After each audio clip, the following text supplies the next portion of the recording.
வாங்க இன்னைக்கு இட்லி மாவு வந்து நான் கிரைண்டரில் அரைக்கிறது வந்து சொல்லித்தர போகிறேன் எப்படின்னு ஸ்பாஞ்சியாக வரும் இட்லி. அதாவது இட்லிக்கு வந்து இட்லி அரிசி 2 கப் எடுத்திருக்கேங்க. 200 கிராம்ஸில் இந்த கப்பில் எடுத்திருக்கேன். இதே அளவில் வந்து 2 கப்பு சாமை எடுத்திருக்கேன். நம்ம சாமைக்கு பதிலாக ராகி எடுத்துக்கலாம், இல்லாட்டி கம்பு எடுத்துக்கலாம். நான் வந்து கொஞ்சம் கலர் ஒரே மாதிரி இருக்குங்கிறதுனால பசங்க விரும்பி சாப்பிடுவாங்க, நான் இதை எடுத்திருக்கேன். உளுந்து வந்து இது 2 எடுத்துருக்கோன்னா 1 கப்பு உளுந்து எடுத்திருக்கேன். ஒரு டீஸ்பூன் வெந்தயம் எடுத்திருக்கேங்க. ஒரு பிடி அவல் வேணும்னா எடுத்துக்கலாம், ஊற வச்சு போட்டுக்கலாம். ஜவ்வரிசி வேணும்னா ஒரு பிடி போட்டுக்கலாம். அதெல்லாம் எதுவுமே போடலை, இது மட்டுமே போட்டு பண்ணுறேன் நான். வெண்டைக்காய் காம்பு கூட போடுவாங்க, இதுக்கு ரொம்ப நல்லா இருக்கும். அரிசியை வந்து நல்லா வாஷ் பண்ணிட்டு, அரிசி சாமை ரெண்டுத்தையுமே நல்லா வாஷ் பண்ணிட்டு ஒரு 6 ஹவர்ஸ் நல்லா ஊற வச்சுட்டாங்க. ஊறிடுச்சு, அதுக்கு தான் உங்களுக்கு கொஞ்சமாக காமிச்சேன். அப்புறம் உளுந்து வந்து அந்த உளுந்தையும் வெந்தயத்தையும் இப்போ வந்து ஒரு 45 மினிட்ஸ் ஆச்சு ஊற வச்சு. இப்போ வந்து எப்படி செய்யறதுன்னு பார்க்கலாம். உளுந்து வந்து தண்ணி போட்டு ஃப்ரிட்ஜில் ஊற வச்சு ஊற போட்டு ஃப்ரிட்ஜில் வச்சு எடுத்தேங்க. சில்லுன்னு இருக்கும்போது இனியும் நல்லா இருக்கும். இப்போ வந்து இது ஃபர்ஸ்ட் அரிசியை வந்து அரைக்க போறேங்க. நான் கிரைண்டர் ஆன் பண்ணிடலாம். இப்போ கிரைண்டர் ஆன் பண்ணிட்டு அரிசியை போட்டுடலாங்க.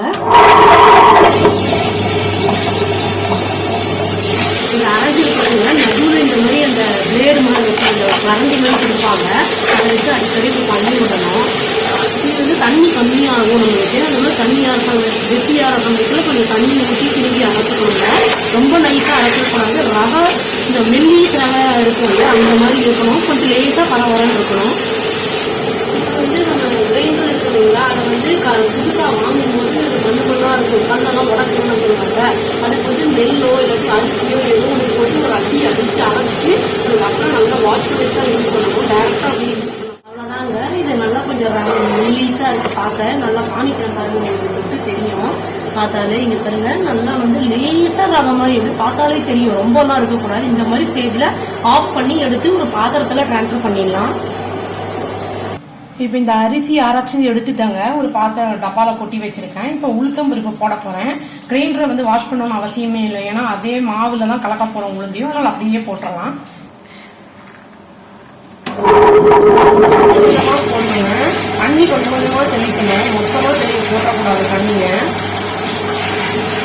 இதுலேயும் வந்து அப்பப்போ தண்ணி விடணும், கொஞ்சம் கெட்டியாகிட்டு இருக்கும். அப்பப்போ தண்ணி தெளிச்சாதான் வந்து அது நிறைய புஷ்ஷுன்னு பொங்கி வரும், அது நிறைய மாவு குவான்டிட்டி கிடைக்கும். கிரைண்டர்லாம் அரைச்சோம்னா அந்த அளவு, மிக்சியில் அரைச்சா அந்த அளவுக்கு கிடைக்காது உங்களுக்கு. ஓரளவுக்கு உங்களுக்கு கருப்பு உளுந்து போட்டால் இனியும் நல்லது. நான் கருப்பு உளுந்து இல்லைன்ட்டு நான் இதை போட்டிருக்கேன். வந்து பெருசு நிறைய வந்துருக்கு பாருங்க. இது இப்போ இதை வந்து 20 நிமிஷம் தான் அரைக்கணும். தண்ணி தெளிச்சு அரைச்சிருக்கேன் நான். இதுக்கு வந்து 1 கிளாஸ் உளுத்தம் பருப்புக்கு 3 கிளாஸ் கோல்டு வாட்டர் போட்டு ஃப்ரிட்ஜில் ஊற வச்சு அரைச்சிருக்காங்க. ஆஃப் பண்ணிட்டு அந்த அரிசி மாவோட கலந்துடலாம். அரைச்சது உளுத்தம் பருப்பு அரைச்சதையும் நல்லா மிக்ஸ் பண்ணிட்டோங்க. அரிசி சாமையெல்லாம் ஊற போட்டு அரைச்சிருந்தோம் இல்லைங்களா, அது கன்சிஸ்டன்சி வந்து ரொம்ப கெட்டியாக இருக்கக்கூடாது, ரொம்ப தண்ணியாகவும் இருக்கக்கூடாது. இந்த மாதிரி பதத்தில் இருக்கணும். கொஞ்சம் வேணால் தண்ணி ஆட் பண்ணிக்கலாம். அப்புறம் காலையில் வந்து ராத்திரிக்கு அரைச்சிருக்கேங்க. காலையில் அது வந்து ஃபர்மெண்ட் ஆகிடும். அதுக்கப்புறம் வந்து இட்லி போட்டுடலாம். நல்லா ஸ்பாஞ்சியாக இருக்கும் அது. இது வந்து உங்களுக்கு நிறையவே வரும், கம்மி ரேட்டில் வந்து நிறையவே உங்களுக்கு வரும். ஹெல்த்தியான டிஷ்ஷும் கூட. அந்த உளுத்தம் பருப்பு நம்ம அரைச்சோம் இல்லைங்களா, உளுத்தம் பருப்பு ஊற போட்ட தண்ணியை தான் நான் வந்து போட்டு அரைச்சேன்னு. இது வந்து ட்ரை பண்ணி பார்த்துட்டு எப்படி இருக்குன்னு சொல்லுங்க. Thank you. Please do like, share and subscribe our channel and click the all option and tap the bell icon. Thank you.